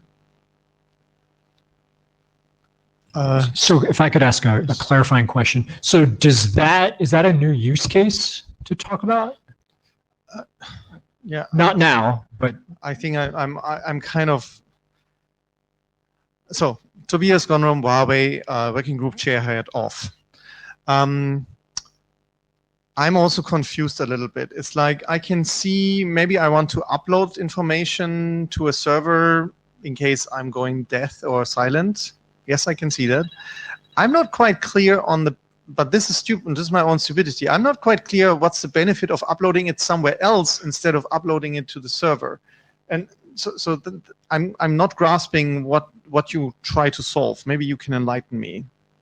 So, yeah. So the original, let's say the original idea that we have is that, for instance, to let's say have this information that you multiply at different places that you can still retrieve.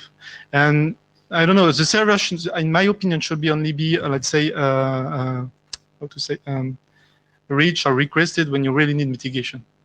It's what I understand, but. So, may I comment on that? Okay. Yeah, okay. So, like we have a relationship client-server situation, and maybe I have more than one. Yes. Yeah. In which case, I would inform all the servers, yes, okay, if I go silent, do this. So I don't see a strong need to have another repository of which I'm not sure that the other servers will see it if something goes wrong. So I'm not. I can see this is interesting, but I'm not so seeing it as a strong requirement personally. Again, Tobias Gordon, working group chairhead off. Okay. Roland Dobbins, Arbor Networks. I'd really like to see discussion of this in detail, the benefits and how it's envisaged to work on the mailing list. Oh, yeah, sure. Thank you. Thank you. Thank you. Okay, thank you.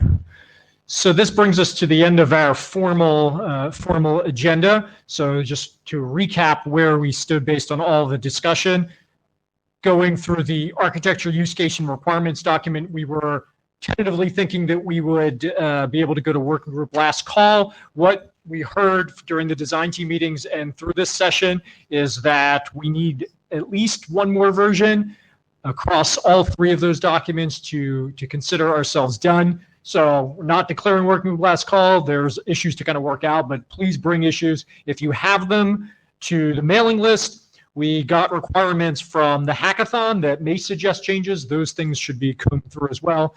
And then overall, we need to think about, based on what Kathleen was suggesting, how we might want to be packaging kind of those documents. We've talked about it before, and we can bring up that topic again. Adding one note, I think the perception from looking at the document's progress, the requirements draft seem to be closest to working group last call. So if you have issues with it, please post them within the next 2 to 3 weeks. Because by that time, I could imagine that we might come close to, they have closed everything other, and then we would initiate working group last call for the requirements first. So if you have something for that, please post it very, very timely for the others as well.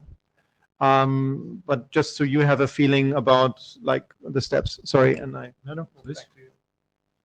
Roland Dobbins, Arbor Networks. We're going to schedule an interim meeting between now and Singapore. So my next bullet was we will absolutely hold an interim meeting. We've been finding them to be very successful. So we'll put something on the calendar about halfway between now and Singapore. If there's a desire for design team meetings in between that or multiple interim meetings, kind of let the chairs know. We can kind of figure it out. But again, somewhere halfway between now and Singapore, which historically was October, early October or late September. Yeah, so our current best practice experience would be one interim meeting between 2 IETFs. Otherwise, I think it's a little bit overloading. Yeah. Yep, no worries. And the last thing to point out is we saw 5 interested parties for the hackathon. We will not name them. We're very excited that there are 5. We would like to plan kind of that we'll start the discussion before the interim meeting about what we might do, because experience suggests that there's kind of lead time about scoping and preparing what will be done to make that time most productive. So if you did not voice yourself as one of those 5, please kind of let us know. We'd be excited to have more. So with that, Tobias, anything you have to add? No, thank you very much, everybody, for coming. Great presentations, and we will see you all in Singapore. Thank you, and have a good evening. Bye. Oh, and last thing, remember Bits and Bytes. There will be a presentation of the DOTS implementation and blue sheets. Who has not signed the blue sheets yet? Can you move the blue sheets over to the people? Okay, please. Thank you. Thank you, everyone.